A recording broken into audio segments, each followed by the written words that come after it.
Hi everyone, I'm Clem and welcome back to my channel. So today, as you've seen the title, I'm going to be talking about my 5 favorite bookshop that I had the chance to go all around the world. So let's get started right now. So the first bookstore, like my favorite bookstore like on earth is, or might be, because I haven't been everywhere and I haven't visited all the bookstores, but it's the Strand bookstore in New York City. So maybe you've heard, especially if you're American and from New York, you've heard about the Strand bookstore.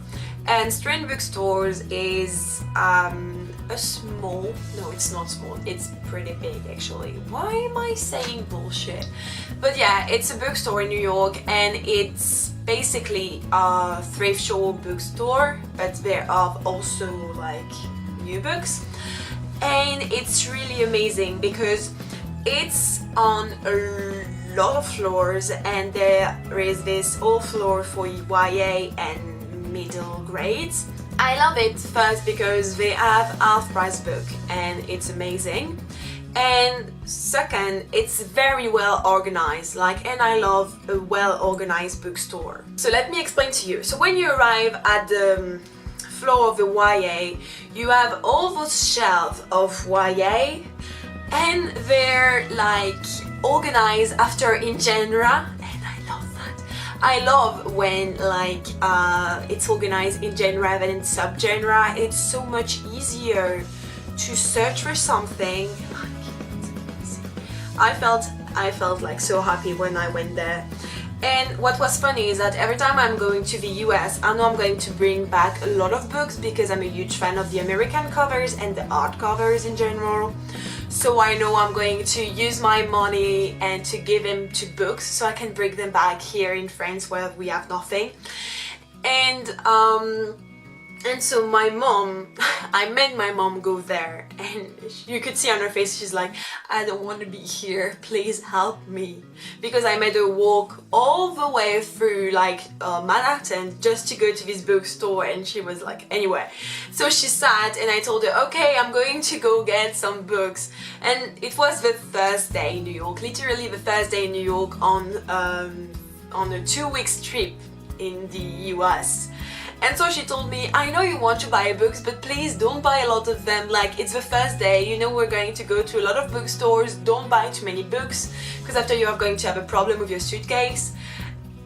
And I said, okay, I'm going to be okay, but I didn't know what I found. There was so many half-price books, so after just one shelf, it does something like that, so one section of the YA, I had already 4 books, and I was like, oh my gosh, I haven't been all around, it's going to be a mess. At the end, after all the shelves, I had something like 10 books, and so I arrived near my mom with my piles of books, and the look on her face was amazing. She just has to look at me, and I said, okay, I'm going to select some, I'm not going to take all of them, because at first I was ready to go for all of them, but with her eyes she said, no, we're not buying all this book, go put some down. And so I put some down, but I bought amazing books there, and it's my dream to go back there and to buy a full suitcase of books. The second one I'm going to mention is also in the United States, and it's Brooklyn Booksmith in Boston. So it's a bookshop that's not very far from Harvard. With my mom, we only took a bus to go there, and it's close. Anyway, maybe you know it because Sasha over at a Booktopia used to go there while she was studying in Boston. And I went there, and it's such a cute place. It's very small compared to for example, the Strand, but it's still very cute. The YA selection is amazing. It's still a good section. It's pretty big for the size of the shop. And I don't know, it's just somewhere where I would like to work, you know, there are seats at some places so you can read at the same time you buy things, and there's this whole area it's not book, it's mugs and a lot of gifts that you could give. And like I would like to have a stores like that, like, because I will never have any problem to do gifts to people if I could go there and just buy stuff who are really really cute.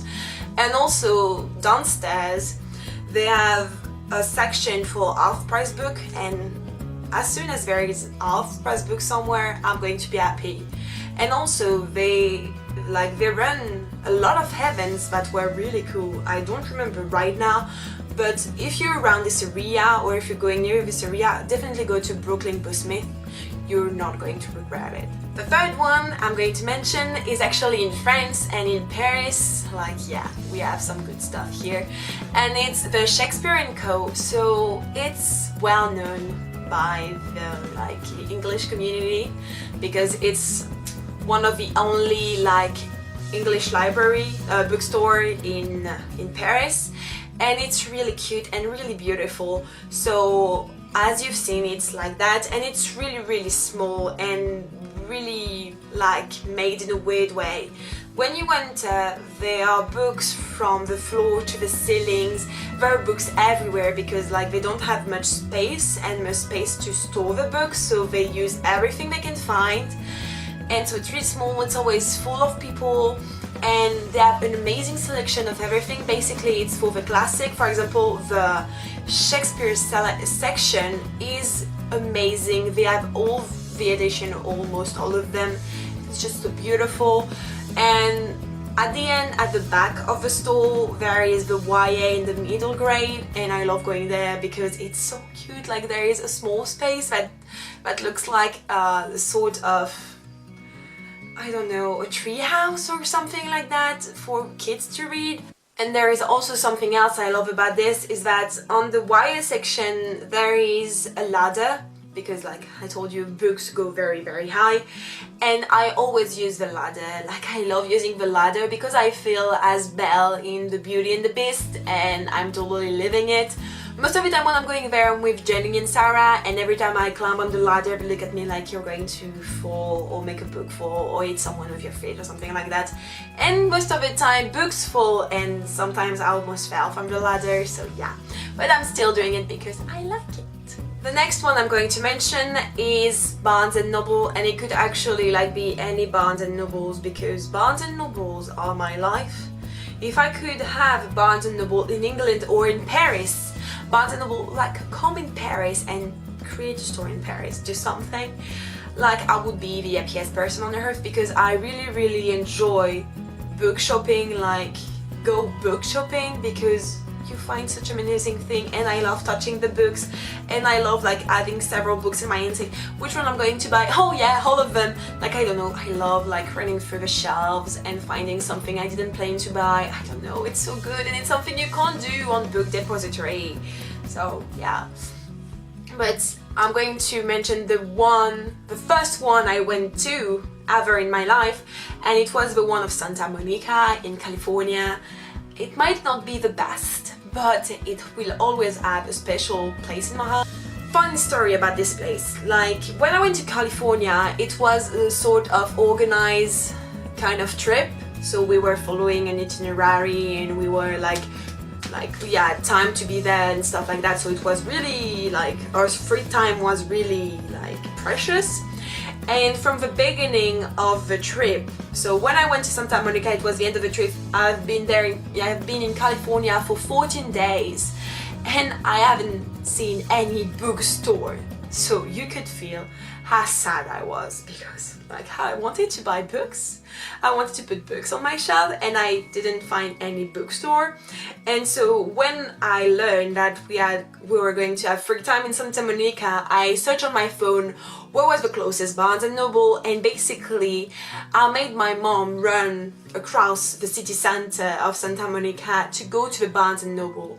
And since we were really short on time, I only spent something 30 minutes in it max, and really it was the max, because I think it was less. And I shopped so quickly, oh my gosh, but I fell in love with the place, because I was at the same time I need to find my books, and at the same time I was oh my gosh, this place is amazing, I want to buy everything. And yeah, but it's still a good memory, and I love Barnes & Noble. Maybe it's not the best one, I don't know. The one in New York, There's a lot of one in New York. The one in New York near Strand, it was good too because we had a lot of Funko Pops and I was happy about it. And the last one I'm going to mention, and is one I have to mention because, as you may know, this year I've been studying abroad in England, and more specifically in Leicester. And in Leicester there is a Waterstone, and Waterstone, I really enjoy the Waterstone. It's really well made, even though the organization, it's a problem for them sometimes, like, anyway. And I have to mention my Waterstone, like, at Leicester, because I'm going all the time there. Like, sometimes I spend an hour in there just looking at books, and sometimes I want to reorganize everything because sometimes they do stuff that doesn't make sense. Sometimes it's not even organized by author, and I'm like, what are you doing? Like, if only I could have a job here, I would do something with those shelves that doesn't look like anything. So yeah, and I love Waterstone because, like, most of the time I'm going to England, like, it's more easy for me to go to England than to go to the US. So yeah, I'm more often going to Waterstone than to Barnes and Noble. So yeah guys, that's it for today's video. I really hope you enjoyed it. It was like something I had the idea, and Rebecca told me it was a good idea, so I did it. If you did, give this video a thumbs up. Also be sure to subscribe to the channel to be notified when I post new video. Tell me in the comments down below, like, which bookstore is your favorite. I would love to know.